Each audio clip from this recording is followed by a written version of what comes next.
Okay, hello everyone. As I understand, in some places it might be morning time, but here it is already afternoon. Welcome to our panel. And the panel is the role of the woman, peacemakers, and empowerment strategies. And we are meeting at the time that this topic is extra crucial. And many societies are facing increasing polarization, democratic backsliding, and ongoing conflicts. So, in this context, building the sustainable peace requires not only political agreements, but also dialogue, trust, and strong social cohesion.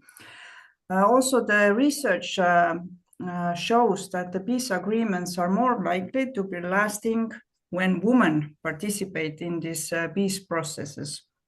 Yet, despite the fact, the women contributions, they are remaining significantly underrepresented in the formal negotiations and also the decision-making spaces. And if formal peace processes are the architecture of the peace, then women often provide the social infrastructure that makes the peace sustainable. So today's discussion, therefore, we are focusing not only on the challenges that women face, but also on their leadership and the strategies that help women move from the community engagement to the recognized roles in the peace building. So I am very pleased to be joined by an excellent panel of the speakers who will share their experiences and perspectives from the different national contexts. So without further ado, let's start with our first speaker. And I'm proposing that our first speaker would be Persa Komutsi, who is a Greek writer, literary translator, and essayist whose work focuses on building bridges between languages and cultures. And through her writing and intercultural initiatives, she promotes dialogue, mutual understanding, and challenges cultural and religious prejudice. Her work has been recognized with several national and international awards. So please, Persa, I give you the floor. Thank you. First of all, I'm really honored to participate on a subject that, as you said, it's currently very crucial, and especially in a historical era that is full of conflicts. And to speak about women empowerment or women as peacemakers and peace agents is very important. And it's true that the United Nations resolutions have supported the inclusion of women in peace processes, recognizing that they are inherently more prone to peace with a stronger sense of justice and humanitarian tendencies, though this does not apply to all women, of course. And also are able to play crucial roles in conflict resolution, emphasizing that women can transform to essential actors in building bridges towards sustainable peace. And it is true, women are frequently perceived as bridge builders, especially in multi-religious or multicultural communities. Due to their nurturing nature, they can be most effective in this respect, as well as be effective advocates for solidarity, equality, human rights, and of course, they are the keenest on voluntary work than men, for example. This research or a research within the field of peace and conflict studies suggests that peace agreements involving women are more likely to address social justice concerns, civilian or family protection, and long-term reconciliation. They are also viewed as skilled negotiators for resolutions and agreements, and agreements that are more durable and more rooted in the needs of people who suffer because of wars or other conflicts. However, this is just in theory, Because despite this recognition, history has shown that the number of women who are included in peace negotiations, for example, and decision-making processes at crucial times and war times or conflicts are very few. And their efforts and contributions very often are marginalized, downgraded at times, ridiculed at others, and actively undermined or even ignored by political actors and institutional structures that remain dominated by men in traditional power places. Many of these women we have seen have faced intense backlash. They were frequently discredited or dismissed or even ridiculed, not only by political actors opposing humanitarian or peace initiatives, but sometimes also by members of their own community. And this, I think, is due to prejudice, misinformation, basically, and of course, limited understanding of the conflict dynamics. In worst cases, due to blind fanaticism against any other that we do not know or we are not familiar with, or blatant ignorance, which is the worst of all. In several cases, women engaged in humanitarian advocacy were subjected on online harassment and reputational attacks, aiming at delegitimizing their work. Some were even dismissed from the jobs, put in the margin, and deprived of participation in public speaking. Few lost accesses to privileges, money, or their bank account, or even forbidden from traveling and hindered. In other words, they were, to an extent, smaller or bigger, stigmatized or gaslighted. And this, of course, stigma that they are absurd or unrealistic, or in the best case scenario, quixotic. So these are issues that we should address before suggesting ways for women to, or more strategies for these women to act on or with. These are alarming and to me are very are increasing unless we do something about it. So effective empowerment strategies must go beyond to me symbolic or theoretical inclusion, starting with educating people firsthand about the role of these women and the importance of the role of these women. But we can discuss later on the suggestions that I have come up with. So I don't want to waste any more of your time. Just that lack of information and ignorance to a large extent have caused a lot of these problems to occur, unfortunately. Thank you. Thank you very much for that perspective, and you really highlighted very important highlights, especially yes, the lack of information and also the ignorance. I couldn't agree more that ignorance is a big issue, also not only in peacekeeping matters, but overall. But let's move on. And now I would like to give the floor to Timana Sotirova, who is a psychologist based in Budapest, Hungary, who works in the fields of mental health, creativity, and women's empowerment. She also leads workshops and support groups for women, including migrant women through the RISA project, and also is a co-founder of the Women Council of Budapest.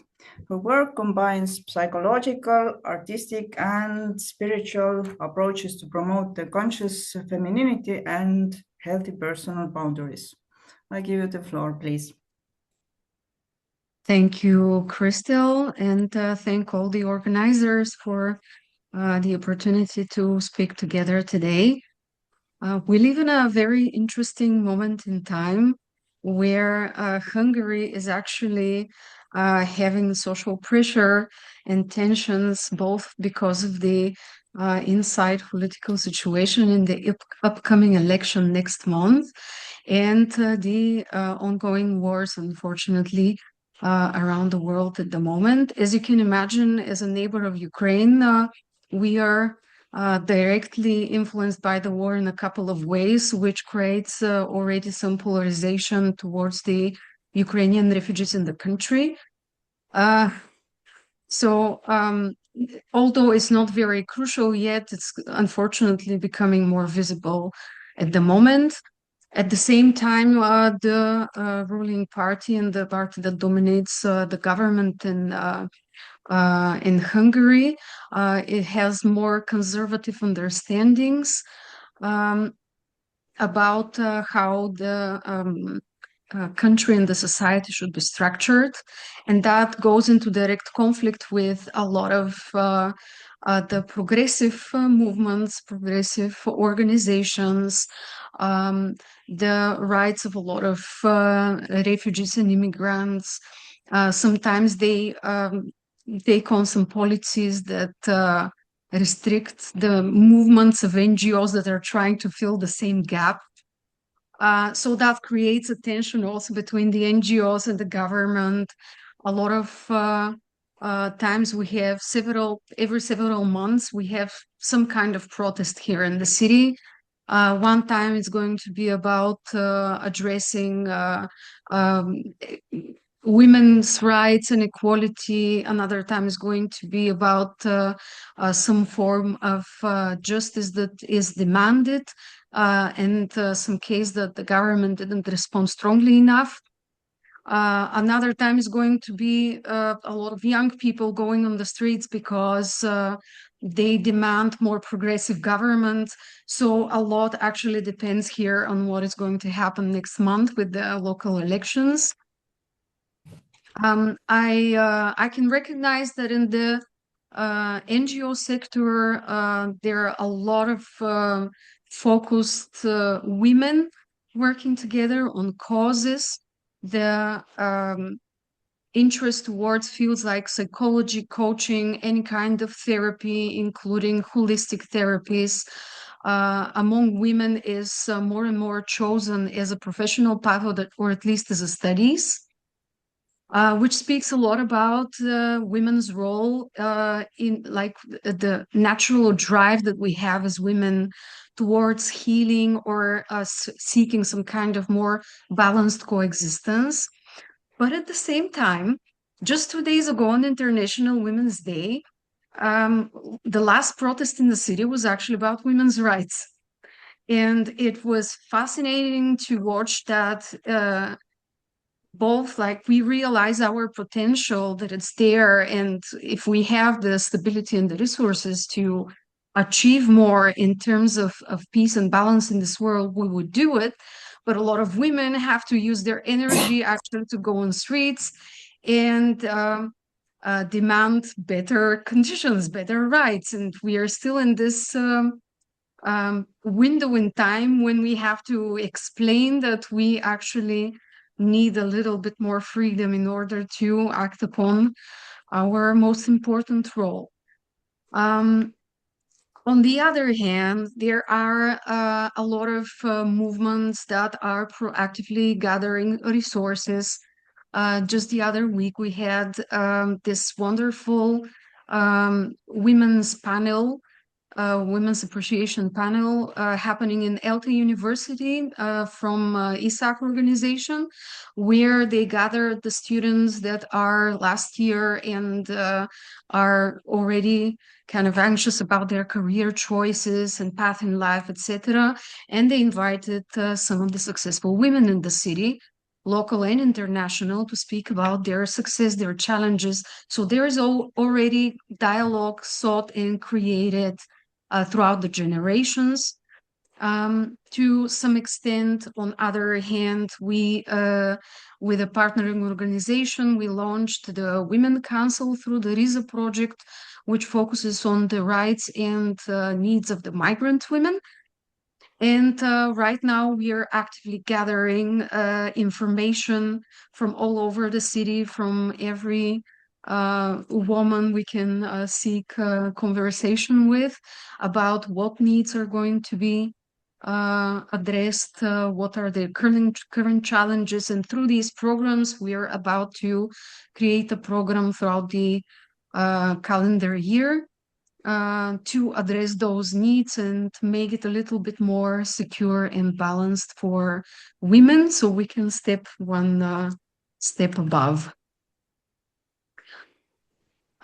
Thank you for the attention. I will stop here for now, and I will join you again later in the discussion.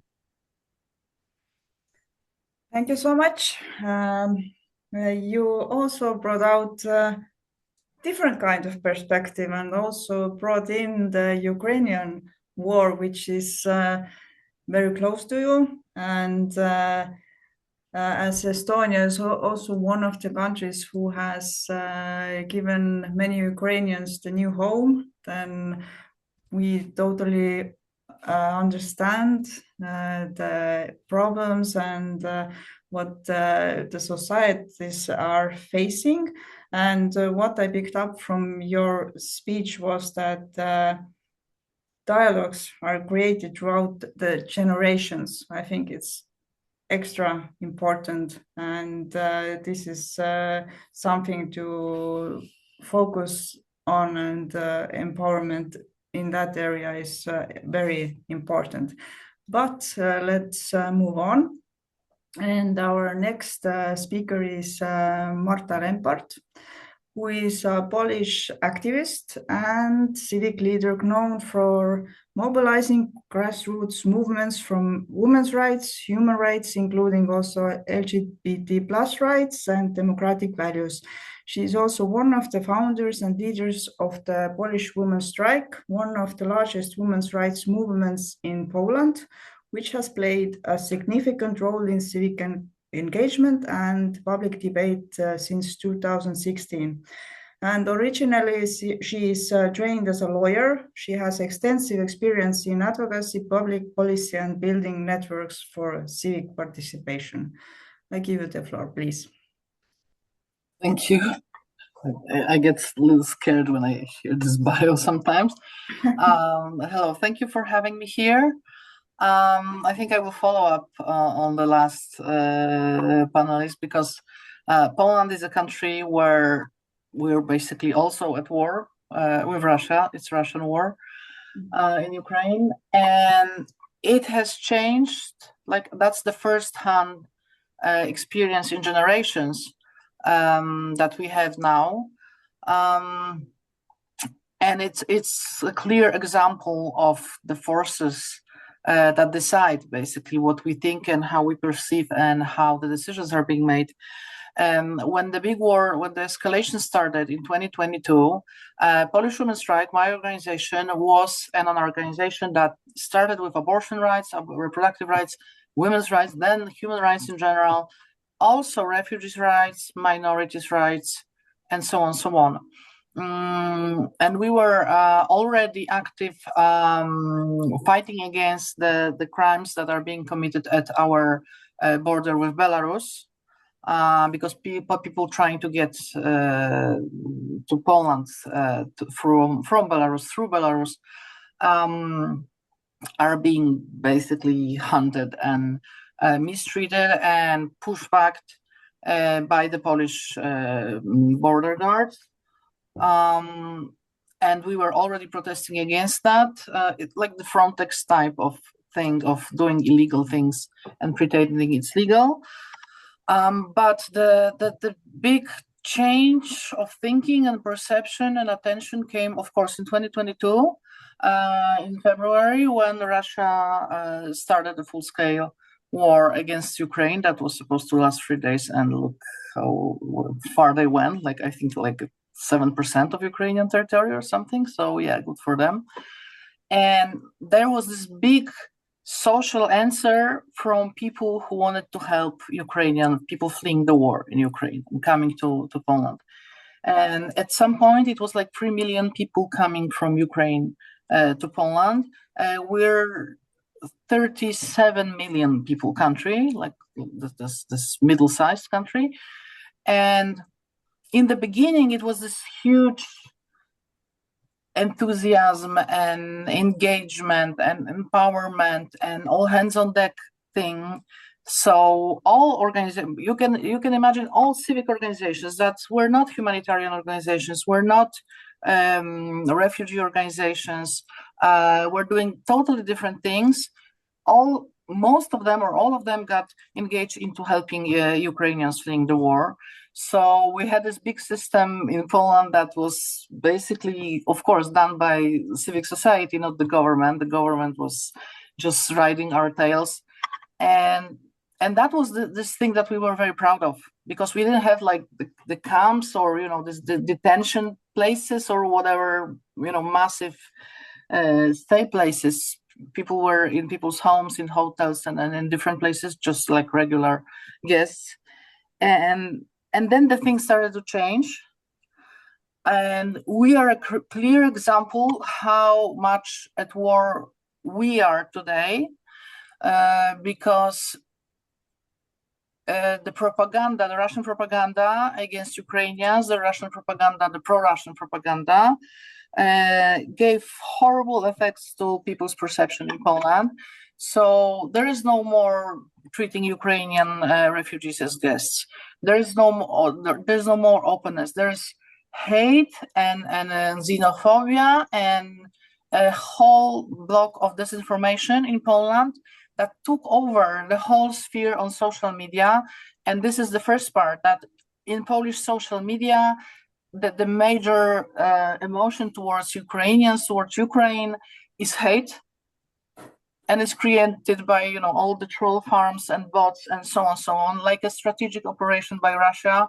It just worked with people who were truly fond, of helping Ukraine, helping Ukrainians, people who are understanding that we're still alive, that because somebody died in Ukraine, because this is the situation of Poland, we don't have military that would protect us in any way. We're like Ukraine in 2014. So this is the situation of Poland. So Ukrainian army is actually the only army that we have to protect us.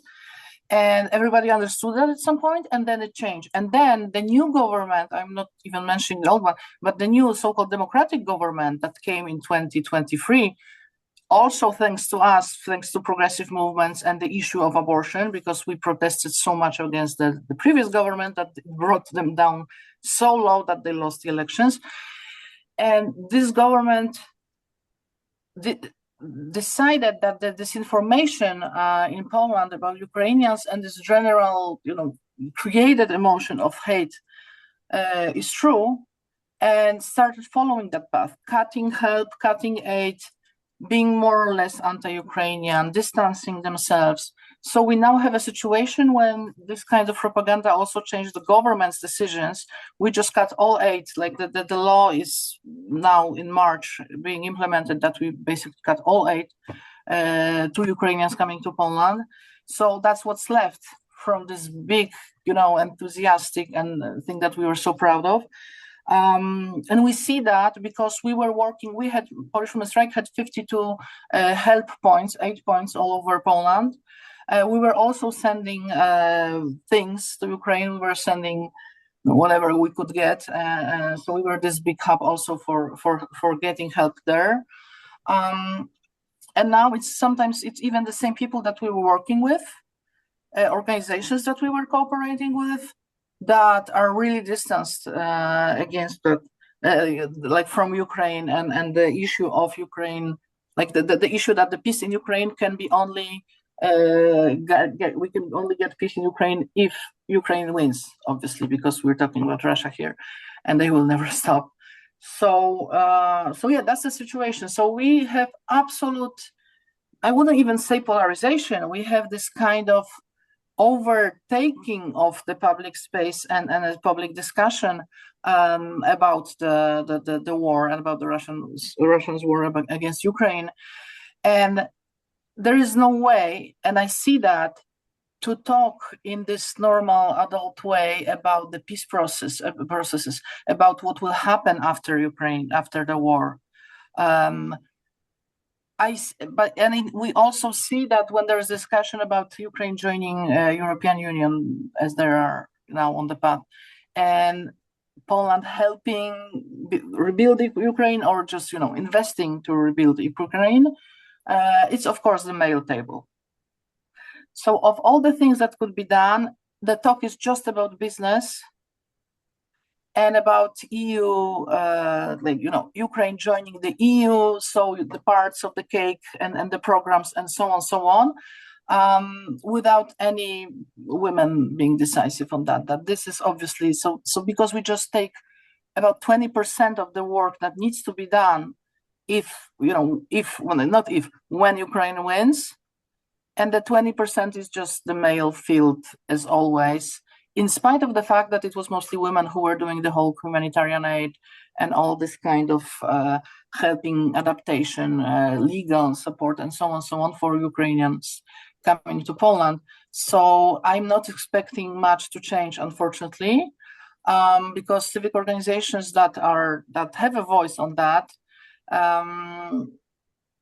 are also kind of dismissed by the government and other institutions in sharing their thoughts. So, for example, one of the issues that we see that will happen is that there will be no justice for survivors of sexual war crimes.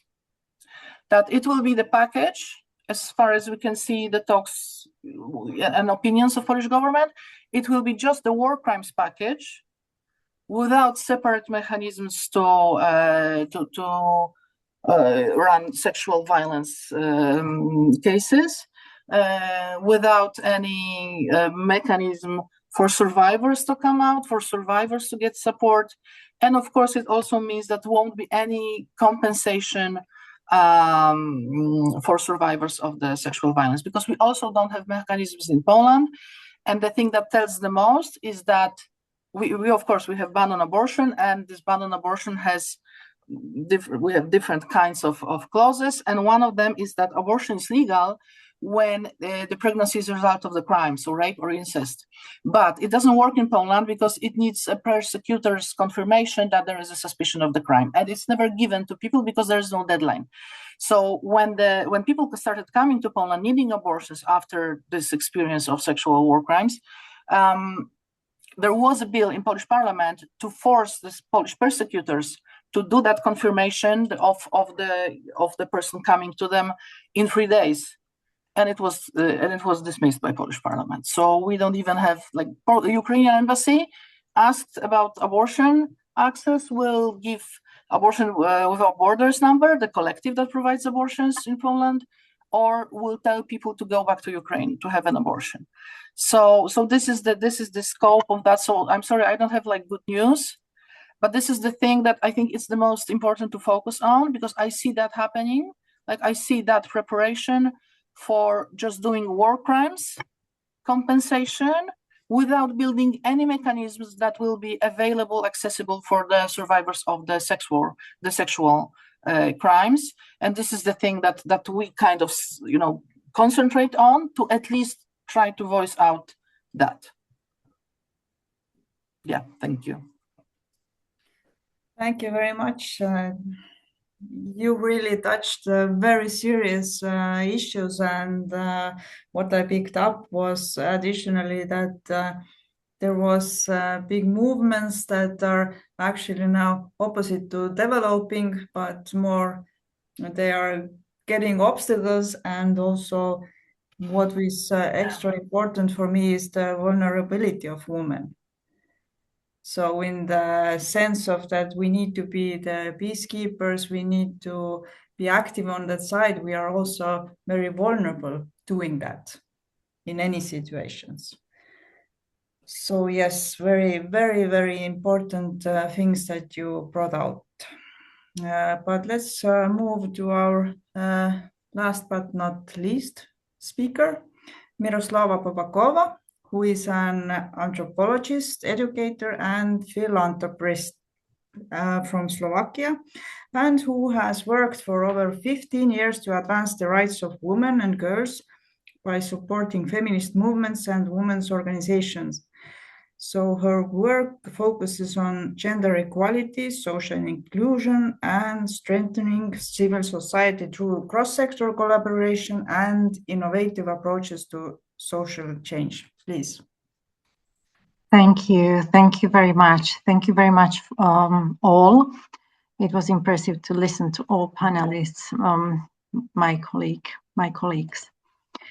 Thank you for the opportunity to explore the role of women as peacemakers.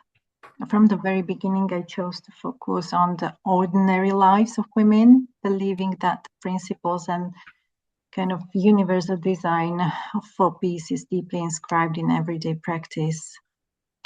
And what I see, women, of course, also many men act really often as peacemakers through the daily labor of solving problems, building communities, and listening to stories across diverse contexts. So rather than being focused on large structural levels of violence and conflicts, now I will be focusing much more on tiny micro practices.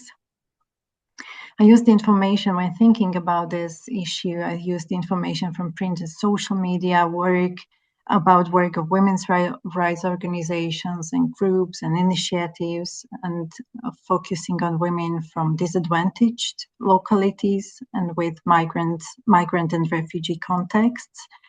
And I'll also draw from my own fieldwork research. So yeah, you can slide, yeah. So so my resource and inspiration is from anthropology and process-oriented psychology, or as it's used to called process work. And peace is seen as a spatial and social practice rooted in activities of care. And when we use anthropological resources, anthropology shows us the individual and cultural capacities for nonviolence, asking important questions. How do local cultures, and specifically women communities and groups, manage crises to prevent conflicts and even war, and to build or contribute to peace resolution? So what is interesting in while using process work, it contributes to viewing conflict as an evolving process rather than a problem to be eliminated. It's based on concept of deep democracy, which is practice of almost radical listening to all voices, especially those that are marginalized, to uncover the deeply rooted or unconscious causes of conflict. So the point of process work is to bring awareness of the complex processes as we are part of, through understanding the roles we play in a given moment, even in a given moment of history. Then signals we communicate through our body, through our nonverbal communication, and both the individual and the collective or community dreaming. So as the theory suggests, every time we ignore our own hurtful signals or those of others, we co-create a terrifying world and destroy our relationships and organizations as well. So we can go to images of everyday peace in our minds. As a cognitive anthropologist and teacher, I had wonderful opportunity to be with women of different backgrounds to describe peace through their senses and stories, of course. And I asked questions like, if peace had a scent, what would it smell like? How does peace smell to you? Or if peace had a color, what would it be? If peace were a landscape or an activity, what would it be? And the answers of women expressed in words like perfumed soap, hands of my mother, jasmine, light blue, blossoming meadow, sunny day, gardening, calm sea, suggest that peace is associated with a sense of safety, joy, and personal well-being. In contrast, conflict is felt as fragmentation and disturbance, and it's very much present in their stories and in their imaginative descriptions. It's kind of reverse logic where unifying principles are inverted. And so if conflict is a disruption of balance, peace is the mobilizing and positive relationship that restores it. So I was thinking about dimensions of everyday peacemaking based on material coming from fieldwork and from stories of women. And women are not just passive participants of everyday life. They are, as already was said, they are architects, invisible diplomats, and quiet weavers of harmony and peace in our homes, neighborhoods, communities, and even nations. Women are active caregivers. And this is not natural maternal instinct. It's because I would like to avoid any gender stereotypizing, but it's sophisticated political labor.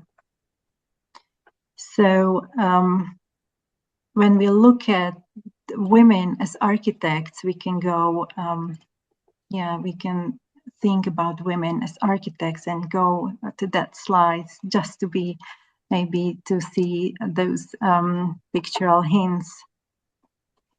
The structure and patterns of everyday activities women model, shape, co-create, lead us to this idea to see women as architects of peace. The architecture of peace is a spatial justice. It's very intentional design of women. Women create in their environments with the intention that conflict cannot easily breathe them there. So, for example, in refugee context, even in our times, women often design pop-up kitchens or communal dining areas, community gardens. And this is very architectural because it dictates the flow of movement, forcing people from opposing backgrounds to cross paths, share tools, negotiates physical space in a non-threatening way. And this is really a miracle women do in everyday life. When we look at women as weavers, and when we see and we think about relationship between domestic and public and the texture of peace, I've got there, maybe I would like to show you a slide with women as weaving and doing tapestry. And it's much more about, and I was thinking about so-called narrative diplomacy. Because if the architect builds the house, the weaver creates the warmth and connection within it. And when we look at women with refugee migrant context from disadvantaged localities, they've got unique knowledge of individual, family, and collective histories. And as a quiet weavers, they gather fragmented stories into really, really colorful and vivid tapestry. And also we can say, and we can see it as a cultural heritage every woman holds in her vivid memory. And this is something what meant relationships through this everyday labor of care, cooking, listening, distributing resources in really, really harsh times, even mediating sibling or neighborhoods disputes, And when I mentioned process work, from the process work perspective, every stitch of connection at the local level strengthens the global fabric and contributes to deep democracy experience. So it's like pars pro toto principle. So there are millions very tiny, very soft domestic intersections that stick together and need to be stick together. So we also can see women as radicals, and this is really important for all of us. When we think of women as radicals, we think of care, of their care and the energy of peace they bring with them. And this is the most subversive dimension, because it's a refusal to hate when the world demands it. So it's women's capability to defy conflict builds on the radical choice to care for a foreigner, for a stranger, and even an enemy. And in our polarized neighborhoods, world even, but what we see, community through the simple act of welcoming everyone as a guest at the table is a radical act of rebellion, especially in the world that calls for division. So it's radical care that looks like inviting the other migrant, political opponent, the stranger to a holiday meal, and women are capable of doing it.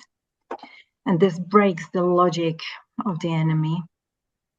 So what women indicate and suggest in their stories, in their sharing, in their dreaming of the world, they suggest and they offer all of us that we all can be architects, weavers, and radicals of everyday peace.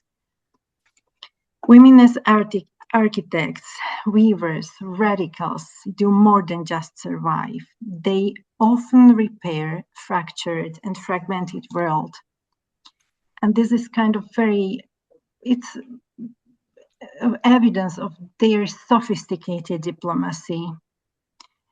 And when we shift our understanding of security from the top down to bottom up, to the ground up, and women, I had talked to believe that we are all capable of entering this space. And it's like kintsugi. It's a kind of kintsugi that is brought into a community. Because when a community is broken by crime or a riot or even war, radical women don't just want to fix it how it was. They use this gold of awareness, new workshops, dialogues, youth programs, women's organizing activities, building communities, tiny everyday work just to repair, to break, so that the communities and even nations are actually stronger and more beautiful for having survived the fracture. And it's not just the dream, it's kind of, as I at the beginning said, it's a really sophisticated political labor. Thank you very much.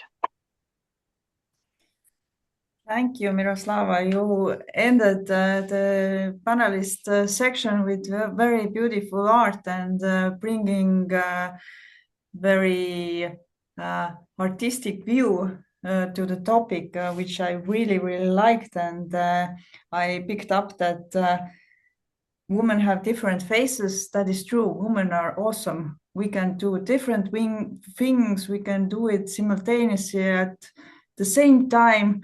And I don't want to insult any men, but women are powerful, and because of that, it is logical that we will be active also in the peace-making efforts.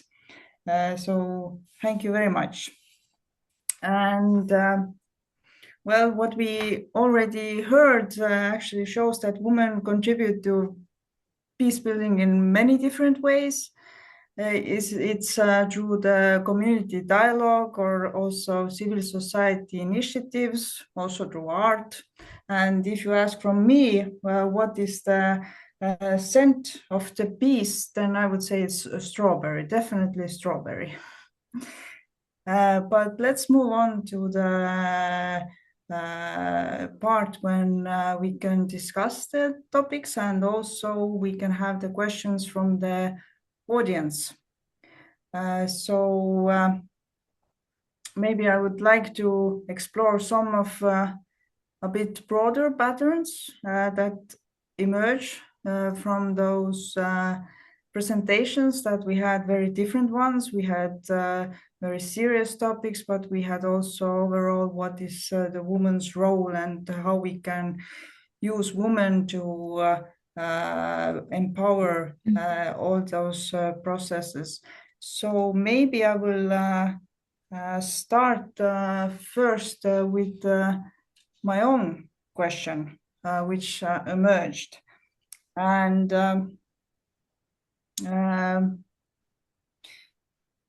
so my question is to all the panelists, what is the way how we can move from this symbolic participation to real influence? Because you had experiences where there was this influence, but also the experiences where women are very held back and this going backwards to the development. So please give me your views on this participation and influence on that. So maybe I see Miroslava, maybe you can take the floor first. Yeah, thank you for this question, Crystal. Thank you, beautiful question. How we can move from the symbolic participation to real influence. As a philanthropist and somebody who was for years involved in creating programs for women, I see one of several solutions in making space for women, but also to support activities that women make space for others, to explain and really to protest as well, to organize themselves. And since, you know, human history is based on community and care, that's our evolutionary advantage. And I see that this is something, this is really, it's not strategy, it's a evolutionary proven tool that to build community, and through community to provide explanation what's going on, because women have insights, they've got wisdom, they've got knowledge, they are competent. This is not something what we can, you know, what is needed to be discussed. What is really necessary to bring the idea and to make it public that women support diversity of viewpoints, diversity of perspective is what the world needs. And this is something what I'm really a big supporter of. Thank you. Marta or Persa or Dimana, do you want to take the floor as well? You decide. Okay, let's take Marta. I just want to add something to my initial statement or words, because I was very short.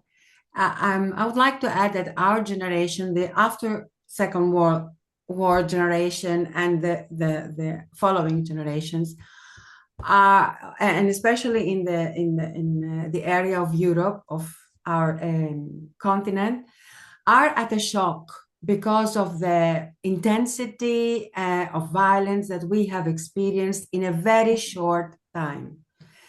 Violence that was beyond our reach, was beyond our imagination. We never expected that we live through these, especially with the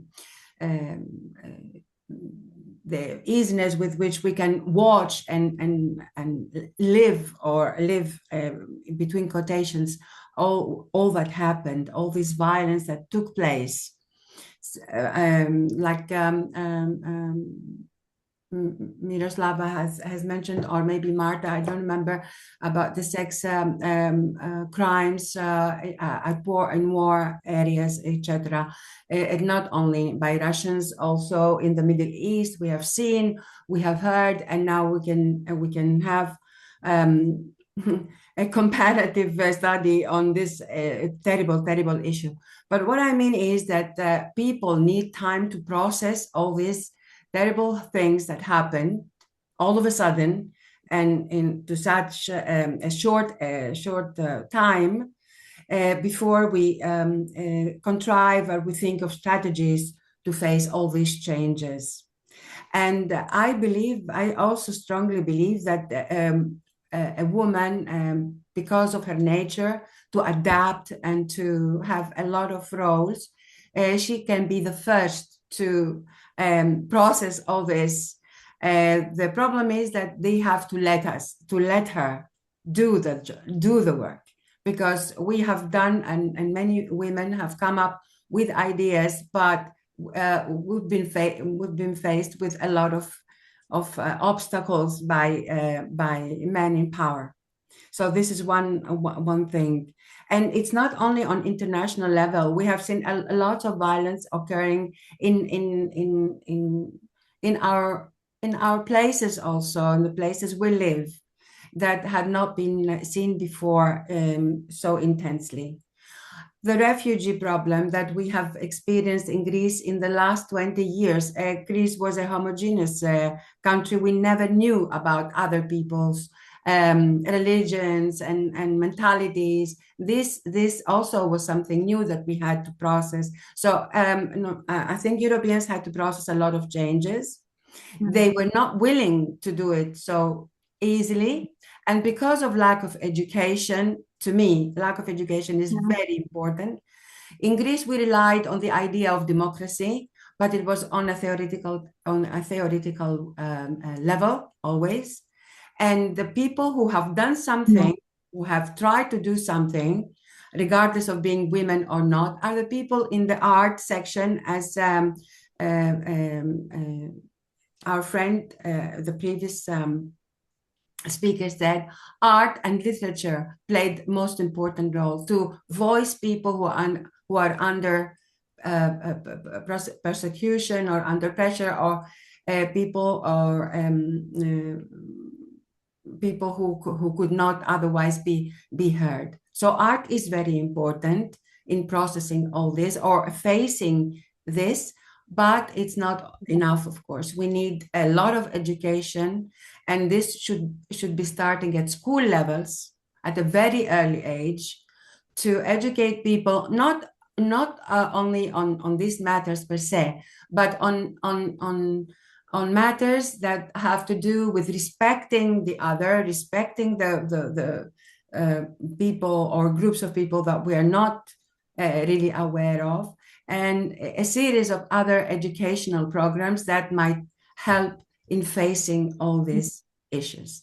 And women as a teacher should also be educated, because we have seen in Greece that unfortunately even women educators could not explain to students what's going on in the world. They explain it from the perspective of what they knew, regardless of the reality. Mm-hmm. So I think all these are correlated, and we have to tackle them in one way or another. Education is very important. Thank you. I couldn't agree more. I'm very pro education in every field. But Marta, Dimana, maybe you have thoughts as well? I can relate to some of what Persa said. Thank you for emphasizing on the education. I believe we can brainstorm at some point some nice initiative about gender equality and the role of women and men in society tailored for kids, like workshops for schools, for example. That would be awesome if we can figure out how to intervene in such an educational way. But I also reflected on some of the other things that you said, and from my perspective and my from the perspective of my field, I can say that in the long-term process of establishing a healthy role of women in the society, we are in phase 2 at the moment, still out of 3. And this is connected with the fact that from total oppression, we went to total focus on feministic movements, which is going from one extreme to the end. And it is a very natural process, because if you think about how they teach us at school how to find the middle of a line, we have to know exactly where it starts and exactly where it ends. And usually this is also the natural drive of any human being to go, if it inhabited one extreme for a long time, it naturally goes after that in the other, until it slowly swings like a pendulum back to the middle to find the middle, because before that it doesn't know the middle. So I kind of see the global dynamics right now, and I can tell that we are still in the second extreme, and we are slowly going slightly to the middle.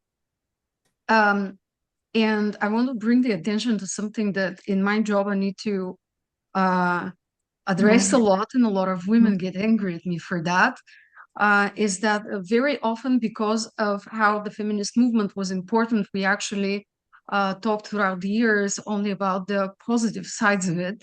And we kind of forgot to address some of the downsides that it had as it happened, the way it happened.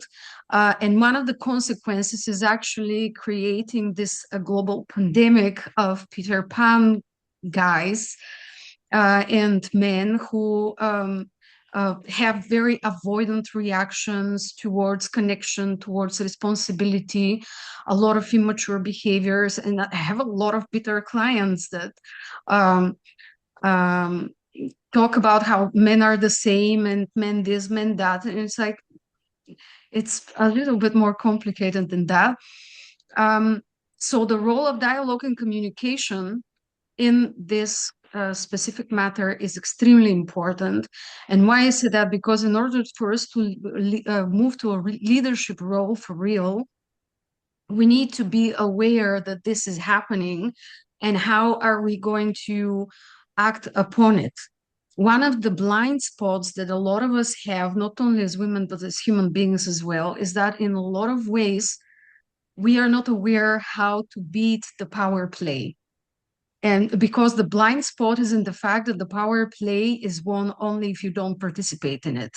And that doesn't mean that the action is not required, that we have to give up. It's very different. Like there is a difference between giving up and accepting, between abandoning and leaving the power play. And this is a very difficult concept to grasp. I would highly recommend, if you want to know more about that, to follow the work of Annika Lucas and Christina Melke, who are making group therapy workshops for survivors from sexual abuse and human trafficking. And they have this genius way of explaining the game of power and how we step out of it, how can we see it from aside and actually take a reasonable stand in this triangle of dynamics. Another thing that I focus on my job is to help people focus on themselves rather than the circumstance that is influencing their life right now. Because very often you probably have heard that we have like center of control and influence, and then anxiety, and everything that is not in our control or influence is in the zone of anxiety. There's the behavior of other people, the wars, the economic state, the floods, whatever. And very often people will come and say, oh, this war is happening, what do we do? And we have to bring the focus back on us, back on ourselves, what we can do in the next 5 minutes, what we can do in the next day, what depends on me specifically. And the other thing that we do is bringing healthy boundaries into the picture. And I'm doing my best, like in the women support groups that I lead in the women migrant projects, to talk about that a lot.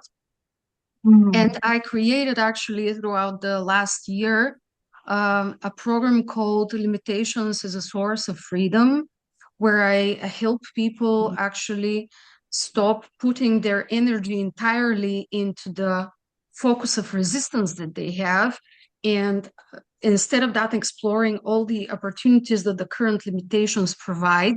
Because very often when we bump into a wall, we go into this state of crisis and frustration, and our natural reactions is to go and break the wall. And sometimes that's more difficult to do directly than we imagine. And we get stuck into this war state when we fight the same circumstance all over again.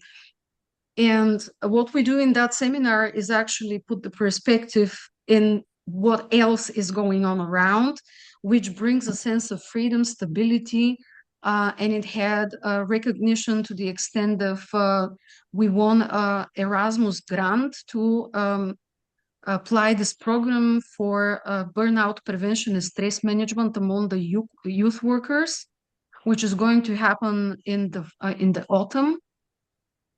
And it caught the eye of the Erasmus agency, it seems, because we got also the highest grade for the whole application term, like very nearly 100 points. So throughout the field experiences and experiments that we did here in Hungary in the last year, tailoring this program, it has very good feedback and very good results.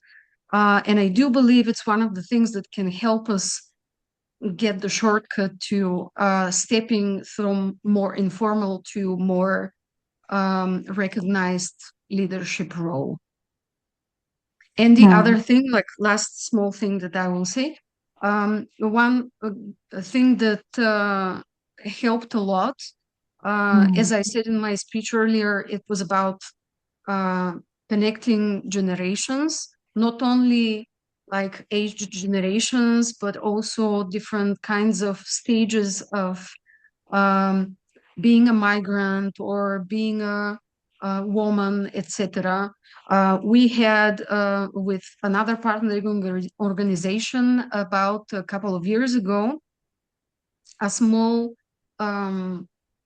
series of events called Successful Women Share, where we invited local entrepreneurs and successful women who changed their career or built some business from the scratch to share their experience. And we are gathering as much contacts as we can, and we are probably going to continue making this program in the next year. And that had also very good effect, because in an environment like Eastern Europe, where you have a lot of old school understanding of what woman is, even if you are very progressive, you still have it in the environment, or most the example of the more patriarchal understanding. And because of not a lot of access to different examples, a lot of women cannot actually even think about going there or imagine that they could go there or even ask themselves the question. So we actually close that gap with bringing the successful women in front of the microphone and acknowledging their experience in public, so more women can be influenced and can see that good examples and different examples can be existing in this environment. Thank you. Thank you. Marta, do you have also anything to add? I just have this general remark, because what we're talking about here is basically tackling patriarchy and taking all the decisions. And it's one of the most difficult fields, because in most countries, it's mostly men that goes to war, and they have this argument always over our heads that this doesn't concern us, and the realization, and we're far from realization that not we they are far from realization that war basically ruins women's lives more than men. So the only idea that I have is the general political engagement in the field of defense. Now we have two organizations in Poland that are basically this kind of, and they are run by women. These are women's organizations, and they are experts, and at least we have that. So they are kind of legitimate in talking to the government, and yeah, that's ungrateful work. I can assure you, and I believe, but they are still doing that, trying to be as experts, trying to be in the processes, trying to influence the narrative. So yeah, that's a start. That is, at least that's what we have happening in Poland, and yeah, that's basically that.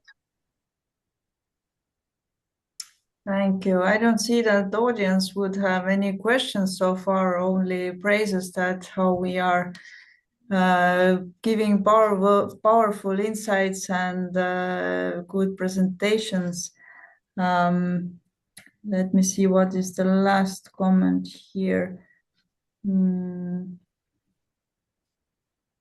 So I will perhaps read the last comment that just came in.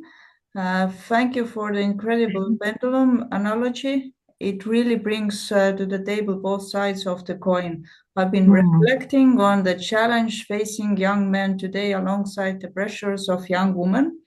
Sometimes as one person, I feel too small to impact such big societal trends. How can I, as a young woman, step into the role of a peacemaker? I want to know how to advocate for the development of my fellow human beings without losing my own voice in this process. So I give you the floor to give insights on these very interesting questions.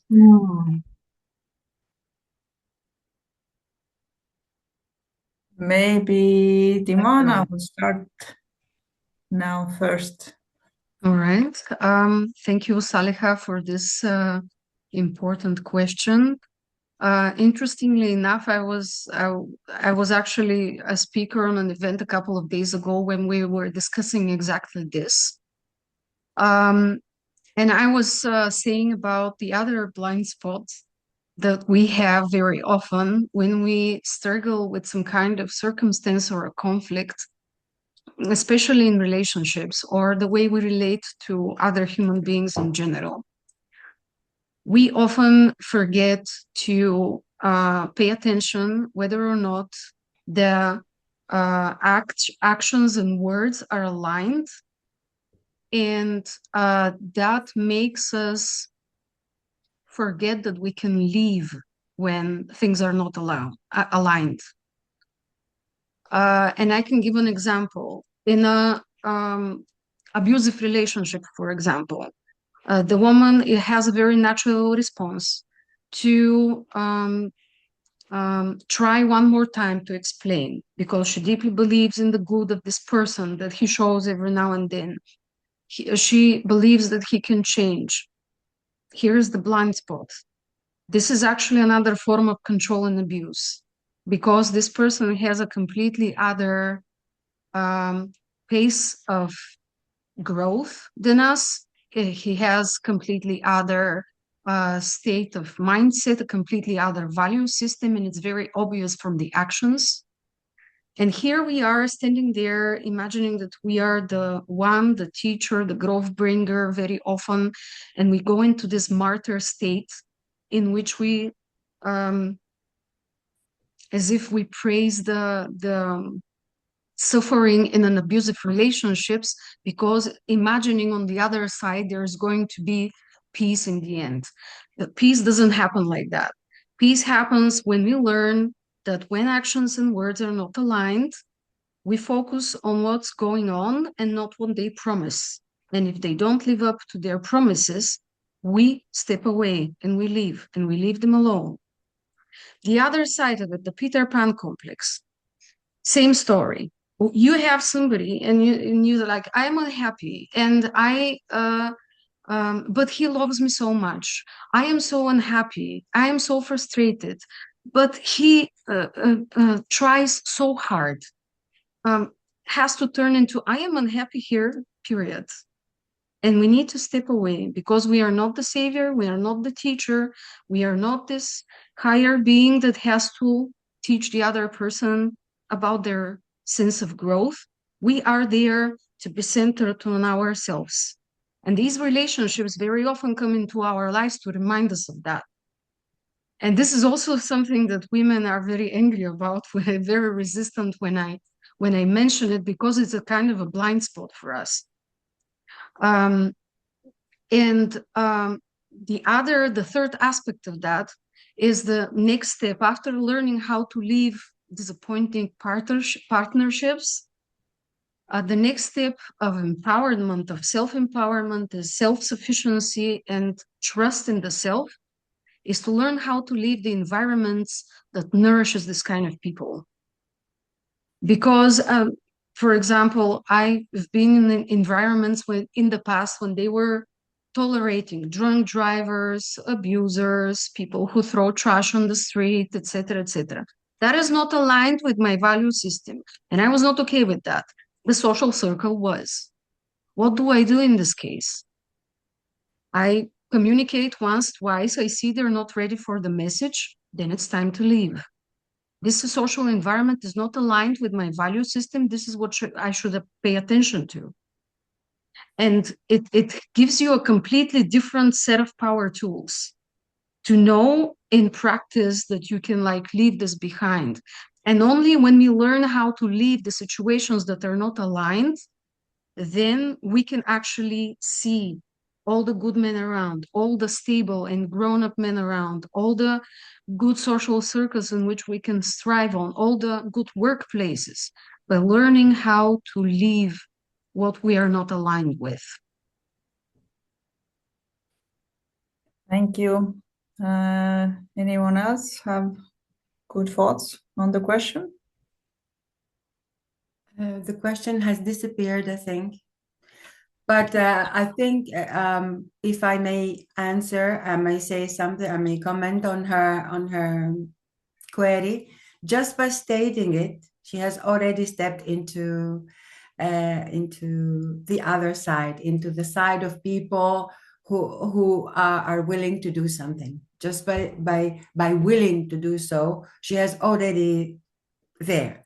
Only thing she has to do, or he has to do, I think she's a lady, the name has disappeared, is to follow her instinct and try from making very small steps in the beginning. First of all, voicing her opinion about the situation. Even this is a very good step to start. Okay, thank you. Marta has raised her hand. Please. Yes, I have asks mostly for people. So I can tell of Polish experience because we were a very homogeneous country during the communist times and after the Second World War.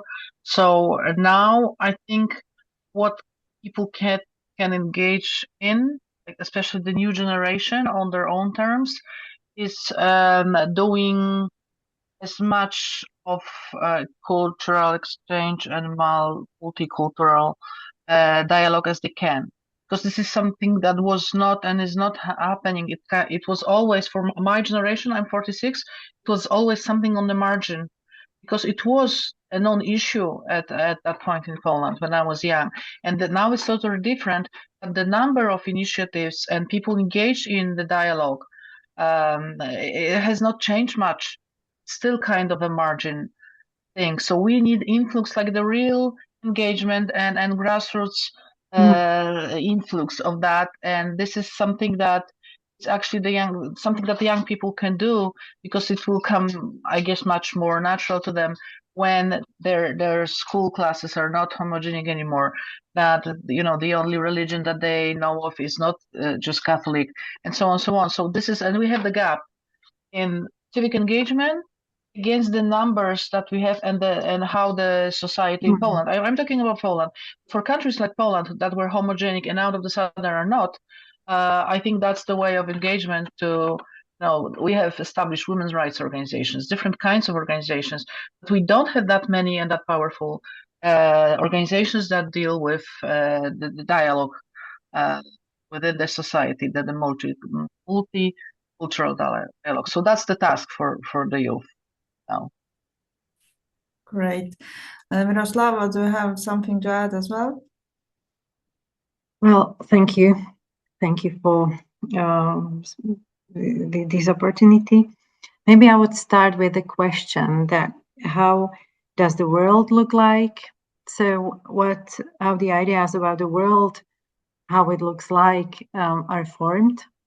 And then how can we make a world a good or better place to live? And it's based upon an understanding, because we can have really, really different versions and different understanding of how world can look like. However, in terms of how to become peacemaker, I like what you already said, to start with little tiny acts of action, tiny action, and tiny acts of humanity. I know that these are really big words, and sometimes it's really difficult even for me to understand, what it means. But what in organization I'm working in, we had really deep discussion. For a long time, we have had this discussion about how we can co-create a change the narrative we are part of, and we are co-creating it. We are co-responsible for the world. However, what is our intention, and this is something what I feel as an anthropologist, as a teacher, is really important, that it's our shared responsibility for the world we live in. For them, it's our both men and women and across generations, that what we need is to cultivate shared ownership of human values, and to look at through our educational system, but maybe better than educational systems, through our learning through mistakes, through failures, through limitations, as Dimana said. And this is something what as an anthropologist, I believe is really important, to cultivate, to nurture cooperation and trust. And then without knowing each other, without understanding that what's the nature of our living in this world, we do not have so much possibilities to cultivate cooperation and trust. And to reverse the basic, maybe I can say this capitalist and neoliberal logic, where in which the dominant values are different to those we want to live. So let's start maybe very consciously. It's really difficult to be conscious of, with really like enhanced awareness of what our lives look like, what the world look like, and what are our capacities to change it. And I'm not going to say any recommendations, but what I see when I talk with women's groups, and groups of people, regardless the gender, religion, and so on, that they try to really build communities, find allies, organize themselves to create space for dialogue, for discussion, but also for justice, because to keep responsibility and to keep memory alive means that we are really, really aware of what is necessary to cultivate. And truth and trust and learning and so on, and everything what makes us human is for many people worth of protecting. And this is something what they really try to do in their communities, in their circles, in their, maybe in their classrooms. Is many often is about space, about very specific, about shared space. So this is maybe my advice: find allies, learn from mistakes, trying to organize, listen to stories consciously, and with having kind of trust that this is something what we've been done for centuries as human beings. Thank you for these wonderful questions and comments in the webinar chat. Yes, and thank you for your comments. We have also Alice who has commented and also asked some questions. So I will read the comment. I am a fencing coach. I face a lot of misogyny in my sport. I have to fight this while creating a peaceful environment for my athletes of all ages and genders to develop in our sport. I find it hard to find this balance when to fight, take a stand, hold the line, and to create a calm fencing home that is safe for everyone. Active protection, I can't think of a better word, balanced with caregiving and love that is part of sports coaching, nurturing and nourishing my fencers. How to be both and when to be one or both of those things is the questions. So anyone who wants to start first, I will give the floor. Okay, so I have a radical question, a radical answer, and radical meaning willing to sacrifice, not extremist. Extremist, please remember. Let's all remember that. Safety first. That's the answer. It's not like you can have less safety because of the care. Safety first. We live in a world that is terrifying and is, it's unsafe and it's uncomfortable and it's often humiliating and intimidating. So I don't see the choice there because safety is the first thing always and should be. It shouldn't be minimalized and it shouldn't be kind of, played with. Okay, we can have less safety because we have also other priorities. Safety is the first thing for people to grow up and for women and children and non-heterosexual people and people of color to be to feel confident in our lives. So so I don't see the question here. I'm sorry. No. Okay, thank you. Dorsa, Timana, Miroslava, any thoughts? The fear is to combine, because I cannot see the question, is to combine. This is what she's saying. Yes, how to be both and how to be one or both of those things.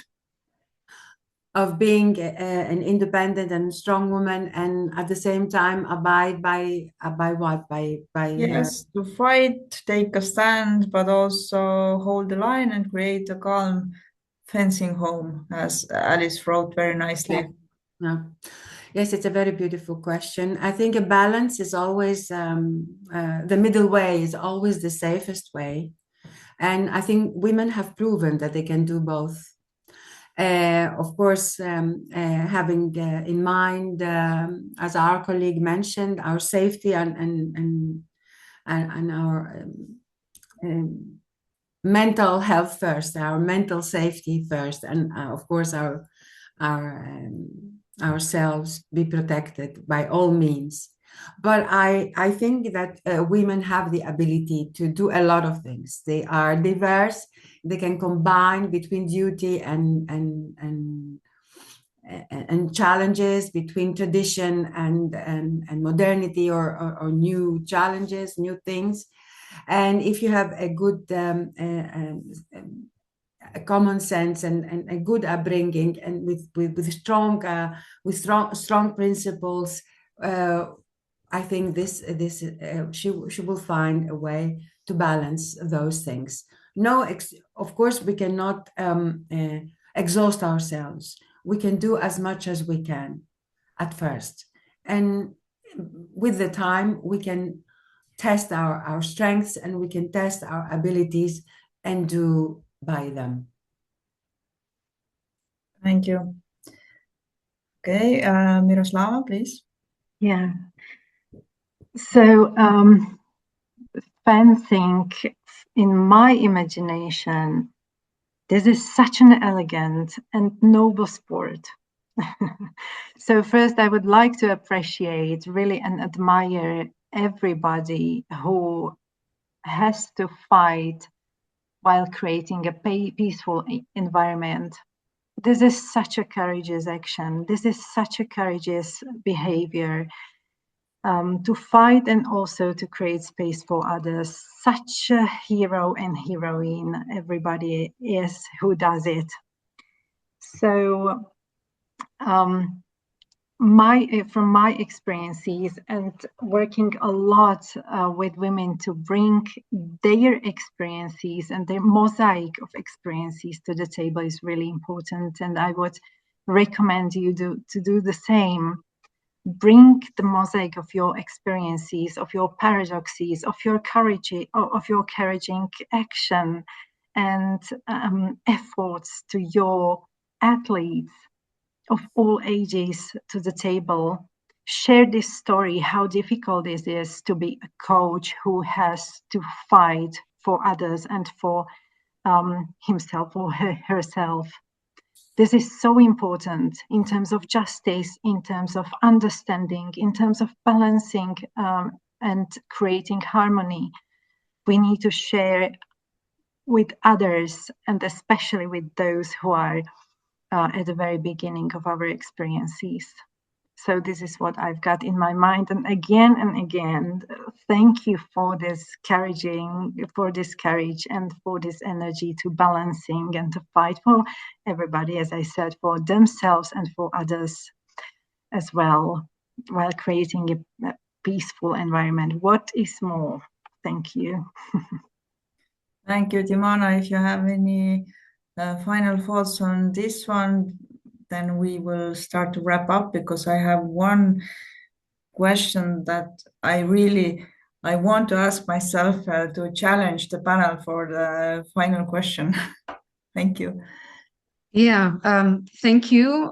Thank you, Alice, for this wonderful opportunity to comment on that. It's truly it sounds like a rock star to me. We had this in one of our women's circles we lead here in the city. There was this Iranian lady that just took a driver's license for a forklift, and she was like the rock star of the team.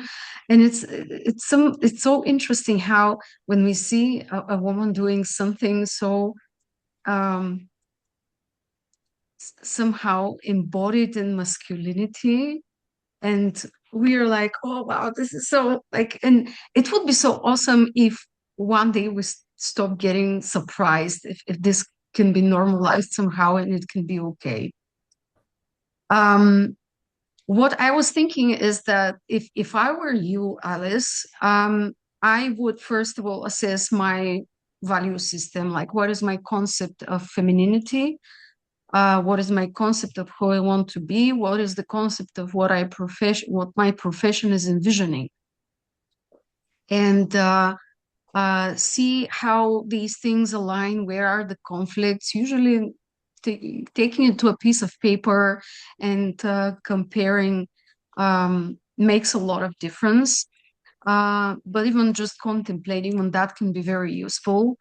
And then what I would do next is to check what my resources are, because sometimes it takes its toll on us to have such a demanding profession, and then we don't have enough time to rest in the evening, and the work week turns into a cycle of anxiety because we are underslept, overworked, sometimes underpaid, etc. So check the value system and your concepts, and check your resources and see where it needs more balance. I had colleague of mine who was like, not a colleague of mine, a client who was a teacher, and he was like, you can imagine, teacher in middle school can be very, very challenging and draining sometimes. And when we worked on him getting a lot more time to rest than he was used to, like less time for household work, for example, some help here and there so he can step away, do more walks, etc. Little by little, in the course of a year, he actually started adopting this, and now he has the habit of assessing himself naturally, without going into this panic that the work is over stimulating me or draining me. And in the end, it's good to keep in mind what is the long-term effect on applying this profession on the self, because sometimes we are compatible with such professions not for a lifelong while, but for a bunch of years or for a decade or two, and after that our personality shifts in time, changes, we have different needs in time, different roles. Keep in mind that sometimes in the challenging professions it's good to have an idea of that career change is possible in time. Not that it's necessary in your case, but it's something that we need to bring more awareness about, I believe, because sometimes we take into consideration how much we invest in ourselves in certain profession, and when it's time to leave, and the body itself shows it, and the personality shows it, the levels of anxiety and stress shows it, and we are just getting into this denial state of, I invested so much that it will make no sense to leave now. And it's not necessarily the end of everything. It's not necessarily going to make it meaningless. So just, I don't know, pay attention to all of this, take it into consideration, and I'm sure your intuition will tell you after that what is right. May I add something very, very short? And Yes. I think that all fields, all jobs have huge challenges of this kind. And it is really a question that I'm sure has bothered us in one way or another at certain points of our lives, which is really something that may mess with our mind, with our peacefulness. I have found that the best way to deal with this kind of people, or this kind of challenges, or people that always like to challenge you because of their own reasons, is just to step away from them. Don't get involved. Don't get it personal, and bear in mind that it is them. It has to do with their own mentality, with their own thing. This is maybe would help a little. Thank you. So let's move to the closing part of our discussion, since actually we started a bit earlier and now we have took a bit more time than 1.5 hours that was originally planned for us. So I will conclude our discussion with a bit of challenging statement. if I may say so.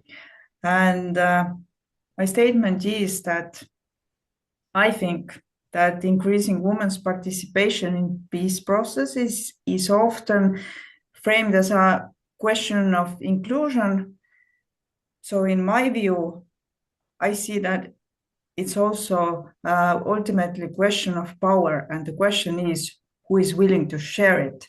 So if each of the panelists can say 2, maximum 3 sentences to reflect that idea, and then we will conclude our discussion with that.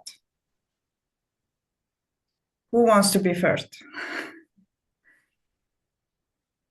If you can rephrase your question, please, for... rephrase the inclusion and peacemaking, the role of the woman is ultimately also the question of the power.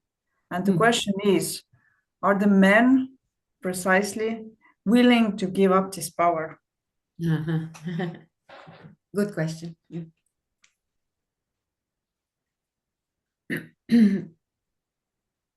Marta, perhaps you want to start? Yes. No, please. No, please go ahead. If they're willing, some of them are willing, but the majority maybe are not willing, because this is the way they are educated, that the men have the power, the ultimate word, and this reflects, of course, also in everyday life, that women have to step back all the time to avoid the clashes and to avoid a lot of confusion. So this is the way she was brought up. So again, it's a pattern that we follow. And if you challenge this pattern, then you might have to face some kind of backlash. But I think we are in the position now to question this pattern and to challenge it with all our power. And it's very important, because if we challenge this pattern in all areas of our lives, we'll manage more than we have done so far, I think, if I understood correctly. Yes, thank you. Marta. I always have the like kind of trouble with that. My reflection is that there are always some things that can be done, that every conversation, every debate should end with tasks that we imagine for ourselves, and we share to do things a little bit better.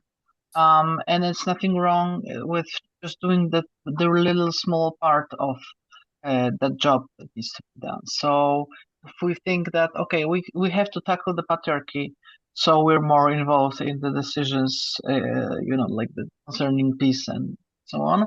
Yeah, that's just overwhelming. But if we think we want to be the organization that fights for women's perspective in peace negotiations, or just the sexual, as I said with my organization, just the survivors of the sexual war crimes, or we want to create a society that is absolutely, or maybe not absolutely, that is resistant to disinformation and hatred and teaching people and nations against each other. That's also the thing. Like this is, for example, volunteering in some organization, but it was with that. So yeah, so that's for me, and that's what I recommend. Like finding. I hope that all of the people who are listening to us found the task or have an idea of the task that they can do.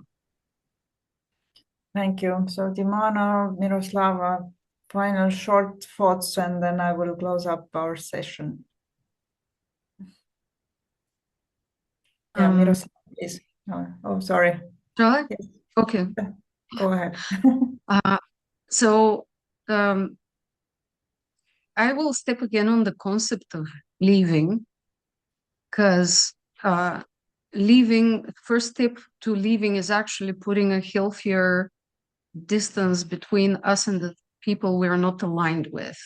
The moment I stopped trying to align myself with people who were having different value system from me, I started little by little seeing all the opportunities around of social circles, professional opportunities, etc., who were actually very into harmony, very much into harmony with what I envisioned for myself. And this is what we do in the women's seminars as well that we provide. So learn how to keep a healthy boundary, healthy distance, will clear the concept of where man stands and where a woman stands. Once that is done, there comes the more difficult part, actually, when you are in a harmonious environment that it is supporting you, to unlearn how to behave in the old way, and learn how to be feminine, vulnerable woman in her true power. And the thing about women's power is that we, throughout the feminist movements and the equal pay, equal rights, equal opportunities on leadership positions kind of movement, for now at least, I see that we approach this matter in a very masculine way. So we try to fight for these roles in their way. And there is a feminine aspect of the behavior which we can include, at least, which will actually be way more powerful and successful. Being feminine, being flexible, being smart, instead of just resisting and fighting. Humane. It's a bit metaphysical, and it's a bit, it sounds counterintuitive, but it opens a door to a way bigger discussion than this. I believe we can make space in the future for something like this. Thank you. And Miroslava, just sum up a few words, please. Yeah. Okay, I'm to think about power is part of my professional life a lot, and we all know somehow that power is part of everyday life, and our not only interpersonal relationships. It's how we deal with it, and that matters. We live in patriarchy, which, by the way, we women are also capable of reproducing very effectively. So for me, the general question is how to use power and how to educate ourselves so that we use it for the benefit of all, responsibly and maturely.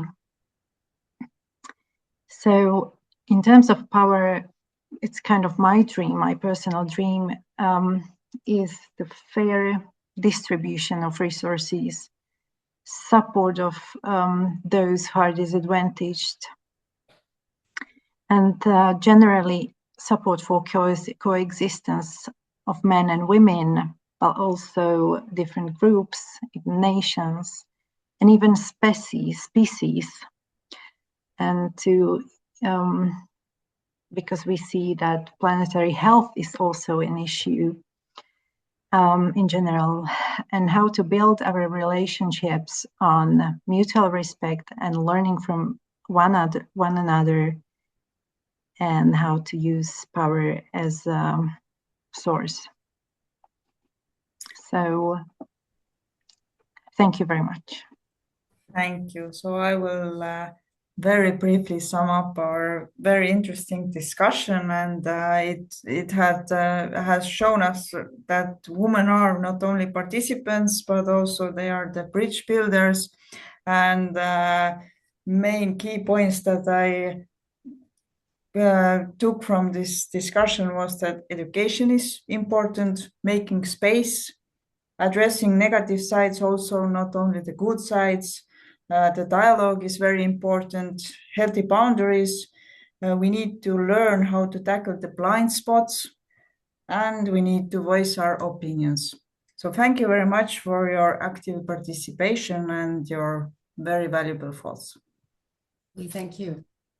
And the organizers, of course, for this wonderful opportunity.